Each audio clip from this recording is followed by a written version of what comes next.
ओम चैतन्य श्रीमच्छिंद्रनाथाय नमः।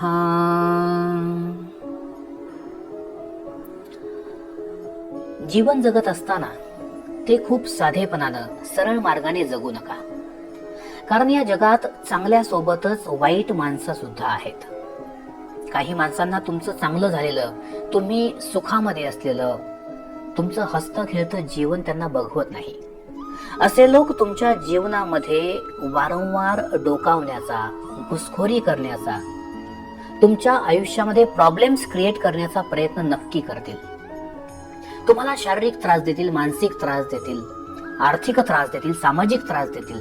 समाजामध्ये तुमची बदनामी कशी होईल, तुमची मानहानी कशी होईल यासाठी प्रयत्न करतील. असे लोक आपल्या आजूबाजूला असतात. डोळे उघडे ठेवून त्यांच्याकडे बघत चला. कदाचित ते तुमच्या घरात सुद्धा असू शकतात, तुमच्या शेजारी पाजारी असतील, तुम्ही ज्या ठिकाणी कामाला जाता त्या कार्यक्षेत्री असतील, तुमचे कलिग्स, तुमचे सहकारी, बॉस. व्यवसायामध्ये, उद्योगधंद्यामध्ये जे कॉम्पिटिटर्स असतात, स्पर्धक असतात, अशा अनेक ठिकाणी हे स्पर्धक किंवा स्पर्धक हे वेगळे असतात. शत्रू ही अशी व्यक्ती असते की जी जाणून बुजून आपल्याला त्रास देते, आपलं नुकसान व्हावं, आपलं वाटोळं व्हावं यासाठी जाणीवपूर्वक प्रयत्न करते. त्याला शत्रू असं संबोधलंय. लक्षात घ्या, मतभेद तर असतातच. व्यक्ती तितक्या प्रवृत्ती, जितकी माणसं तितके स्वभाव, तितक्या प्रवृत्ती, आणि म्हणून मतभेद हे होतातच.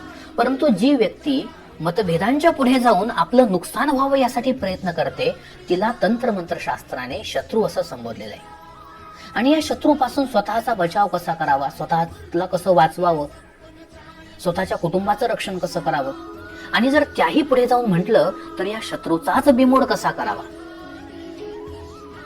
या शत्रूला कायमस्वरूपी धडा कसा शिकवावा, यासाठी सुद्धा तंत्रमंत्र शास्त्रामध्ये अनेक प्रकारचे उपाय आणि मंत्र दिलेले आहेत. यातीलच एक मंत्र आज नवनाथांच्या कृपेने आपणासमोर सादर करतो आहे. व्हिडिओमध्ये पुढे जाण्यापूर्वी नम्र विनंती आहे, व्हिडिओला लाईक नक्की करा आणि कमेंटमध्ये ओम चैतन्य श्री नवनाथाय नमः नक्की लिहा, किंवा वेळ नसेल तर आदेश असं सुद्धा लिहू शकता. शत्रुमुक्तीचा हा उपाय करण्यासाठी आपल्याला कडुलिंबाचं लाकूड किंवा कडुलिंबाची फांदी आवश्यक आहे, वाळलेलं लाकूड. कारण हे लाकूड घेऊन आपण ते जाळणार आहोत आणि त्याचा कोळसा तयार करणार आहोत. कडुलिंबाची लाकडं, कडुलिंबाच्या फांद्या. हे कडुलिंब म्हटल्यानंतर अनेकांना आपण जे लिंबू वापरतो की नाश्त्यामध्ये पोहे वगैरे केल्यानंतर त्यावरती पिळण्यासाठी जो लिंबाचा रस असतो, ते जे लिंबू आहे ते लिंबाचं झाड नव्हे. मी जे म्हणतो हे कडुलिंबाचं झाड, की ज्याच्या पानांचा वापर उष्णता कमी करण्यासाठी, फंगल इन्फेक्शन बरोबर लढण्यासाठी केला जातो, ते कडुलिंबाचं झाड. तुम्हाला मी चित्रामध्ये हे झाड दाखवतोय, त्याचा व्हिडिओ सुद्धा टाकण्याचा मी प्रयत्न करेल. तर असं हे कडुलिंबाच्या झाडाच्या काही फांद्या, काही लाकडं आपण घ्यायची आहेत. ती वाळलेली असेल त्याची काळजी घ्या, वाळलेली नसतील तर ती वाळून घ्या, आणि ही लाकडं जाळून त्याचा आपल्याला कोळसा तयार करायचा आहे. त्याचा कोळसा तयार करायचा आहे. कडुलिंबाच्या झाडामध्ये अनेक प्रकारच्या दैवी शक्ती आहेत. कडुलिंब असेल, बाभूळ असेल, चिंच असेल, या झाडांवरती जर आपण तंत्रमंत्र शास्त्राचा जर अभ्यास केला तर अनेक प्रकारच्या दैवी शक्ती असतात. विशेष करून शत्रूंपासून मुक्ती मिळण्यासाठी या झाडांच्या विविध अवयवांचा वापर केला जातो. तर असा हा कोळसा आपण घ्यायचा आहे. एकापेक्षा जास्त कोळसे आपण घ्यायचे आहेत, साधारणतः एक 10-12 कोळसे असावेत. आणि या कोळशांवरती एक तंत्रक्रिया आपल्याला करायची आहे. आपण काजळ घ्यायचंय, काजळ सगळ्यांना माहित असेल. हे काजळ घ्यायचंय आणि दक्षिण दिशेकडे तोंड करून जो कोणी आपला शत्रू आहे, त्या शत्रूचं नाव त्या काजळाच्या मदतीनं त्या कोळशांवर लिहायचंय. मोजून 10-12-13 कोळसे घ्या. जास्तीत जास्त कोळसे घ्या. त्या कोळशांवरती या काजळाने आपल्या शत्रूचं नाव आपण दक्षिण दिशेकडे मुख करत लिहायचं आहे. आणि त्यानंतर हे नाव लिहिल्यानंतर लोखंडी पात्रामध्ये, लक्षात घ्या स्टीलचं नव्हे, लोखंडी पात्रामध्ये, लोखंडी भांड्यामध्ये हे सर्व कोळसे टाकून आपण ते पेटवायचे आहेत. पेटवण्यासाठी तुम्ही कोणत्याही तेलाचा वापर करू शकता. तुमच्याकडे केरोसिन म्हणजे रॉकेल असेल अतिउत्तम आहे.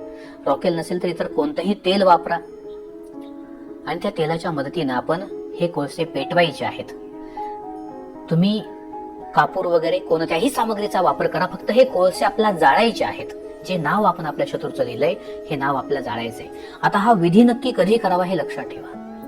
जेव्हा सूर्यास्त होईल, सूर्य मावळेल त्याच नंतर हा विधी करण्याचा आपण प्रारंभ करायचा आहे. दिवसा हा उपाय करू नका. हा उपाय करण्यासाठी शनिवारचा दिवस अतिउत्तम आहे. शनिवारची रात्र, सूर्य मावळल्यानंतर रात्रभरात कधीही हा उपाय करता येतो. शनिवारचा दिवस उत्तम आहे. अमावस्या तिथी अतिशय उत्तम आहे. आणि मंगळवारचा दिवस, मंगळवार, शनिवार आणि अमावस्या तिथी या 3 दिवशी, या 3 तिथींना आपण हा उपाय करायचा आहे. हे कोळसे आपण जाळायचे आहेत लोखंडी भांड्यामध्ये, लोखंडी पात्रामध्ये. आणि जेव्हा ते पूर्णपणे जळून जातील, त्याचं भस्म तयार होईल, त्याची राख तयार होईल. ही जी राख आहे, ही राख, ते भांडं थोडंसं थंड होऊ द्या. ती जी राख आहे ती राख आपल्या घराच्या टॉयलेटमध्ये आपण टाकायची. टॉयलेट घराच्या आत असू दे, बाहेर असू दे, टॉयलेटमध्ये ज्या ठिकाणी शौचविधी केला जातो त्या टॉयलेटमध्ये ही राख आपण टाकायची. राख टाकल्यानंतर त्यावर लगेच पाणी टाकू नका. ती राख त्या ठिकाणी 10 मिनिटे, 15 मिनिटे, तासभर राहू द्या. दुसरं कुणालाही त्या ठिकाणी जाण्यासाठी सांगू नका. 1-2 तास त्या ठिकाणी ते असू द्या. आणि त्यानंतर घरातील 1-2 जण जर जाऊन आले 1-2 तासाने, त्यांना जे काही करायचं आहे, शौच वगैरे मलमूत्र विसर्जन, ते त्यांना त्या ठिकाणी करू द्या. त्या राखेवरतीच करू द्या. या शौचालयामध्ये मोठ्या प्रमाणावर निगेटिव्ह एनर्जी असते. अनेक प्रकारच्या नकारात्मक शक्तींचं हे प्रमुख केंद्र आहे. मी तुम्हाला यापूर्वी व्हिडिओमध्ये सांगितलं होतं की जर तुमच्या घरामध्ये सतत भांडणं होत असतील, वेगवेगळ्या प्रकारचे भास होत असतील, बाधा होत असतील, तर तुम्ही रात्री झोपताना टॉयलेट मधली, बाथरूम मधली लाईट चालू ठेवत जा. तिथला जो काही बल्ब आहे तो चालू ठेवा. तुमचा हा त्रास अनेक पटींनी कमी झालेला तुम्हाला दिसून येईल पहिल्याच दिवशी. या 2 ठिकाणी लाईट नेहमी चालू ठेवा रात्रीच्या वेळी. तिथे अंधार होऊ देऊ नका. टॉयलेट आणि बाथरूम या 2 ठिकाणी रात्र झाल्यानंतर मोठ्या प्रमाणावर नकारात्मक शक्तींचा डेरा जमतो. नकारात्मक ऊर्जा त्या ठिकाणी एकत्र येतात. आपल्या घरात ज्या प्रकारे आपलं देवघर हे सकारात्मक ऊर्जेचं सर्वात मोठं केंद्र आहे, त्या देवघरातून सर्वात मोठ्या प्रमाणावर पॉझिटिव्ह एनर्जी बाहेर पडते. सर्व देवी देवतांची शक्ती त्या ठिकाणी आहे, चैतन्य आहे. अगदी त्याच्या विरुद्ध गोष्ट म्हणजे आपल्या टॉयलेटमध्ये, बाथरूममध्ये आणि घरातली अशी जागा की ज्या ठिकाणी आपण जास्त करून जात नाही, ती जागा अंधारलेली असते. तिथं कुणाचाही जास्त वावर नसतो. कोळ्याची जाळी वगैरे त्या ठिकाणी झालेली असतात. या जागा निगेटिव्ह एनर्जीची सर्वात मोठी केंद्र असतात. तेव्हा अशा या टॉयलेटमध्ये आपण ही राख टाकल्यानंतर 1-2 तास थांबा. त्यानंतर घरातील 1-2 व्यक्तींना त्या ठिकाणी मलमूत्र विसर्जन किंवा शौच वगैरे करून येऊ द्या. आणि हे सगळं झाल्याच्या नंतर आपण हा उपाय या ठिकाणी संपलेला आहे. तुम्हाला पहिल्या 24 तासात रिझल्ट दिसू लागतो की ज्या शत्रूसाठी तुम्ही हा उपाय केलेला आहे तो शत्रू तुमचा नाद सोडून देईल. तुमच्या पाठीमागे आता तो लागणार नाही. त्याच्या घरामध्ये अशा अनेक समस्या उत्पन्न होतील की तो त्याच्या समस्यामध्येच गुरफटून जाईल. जसा एखादा कोळी त्याच्या जाळ्यामध्ये अडकतो, अगदी तशी त्याची परिस्थिती होणार आहे. स्वतःच्या जाळ्यामध्ये तो अडकून जातो. अनेक प्रकारच्या व्याधी, आजार, रोग त्याच्या पाठीशी लागतात. एका मागोमागे एक आजार पण वाढत जातं. त्याची हालत जगण्यापेक्षा मेलेलं बरं अशी होऊन जाते. हे सगळं तुम्ही तुमच्या उघड्या डोळ्यांनी पाहू शकता. हा उपाय रिपीट करायचा आहे. बरेचदा मी सांगितलं की काही उपाय असे असतात जे रिपीट करण्याची गरज नसते. हा उपाय रिपीट करत चला. मंगळवारी करा, शनिवारी करा, अमावस्येला करा.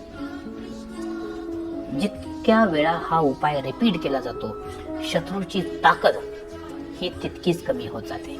शत्रू क्षीण होत जातो, हतबल होतो, शेवटी मरणाची भीक मागू लागतो.